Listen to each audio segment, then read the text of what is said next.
Communiqué. Faisant suite au communiqué numéro 032 du 8 décembre 2023 du Comité pour la transition et la restauration des institutions relatif à la fermeture des débits de boissons durant les heures de cours afin d'endiguer les phénomènes de violence scolaire d'une part et de la consommation d'alcool par les élèves mineurs d'autre part. Le ministre de la Justice, garde des Sceaux, les ministres de l'Éducation nationale, chargé de la formation civique, le ministre délégué, chargé de la Défense nationale et le ministre délégué, chargé de l'Intérieur et de la Sécurité, rappellent aux tenanciers de ces structures commerciales établies sur l'ensemble du territoire national les dispositions des textes en vigueur ci-après. 1. L'article 281 de la loi numéro 006/2020 du 30 juin 2020 portant code pénal qui énonce: quiconque fait boire jusqu'à l'ivresse un mineur de moins de 18 ans est puni d'un emprisonnement d'1 an au plus et d'une amende de 5 millions de francs CFA au plus.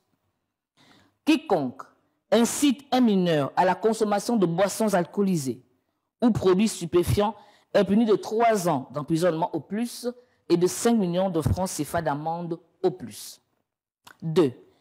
L'article 3 de l'ordonnance numéro 59/76 du 1er octobre 1976 portant protection des mineurs qui stipule: tout propriétaire ou gérant qui aura admis dans son établissement des mineurs de 16 ans sera passible de poursuites judiciaires et condamné à une peine d'amende de 25 000 à 75 000 francs CFA.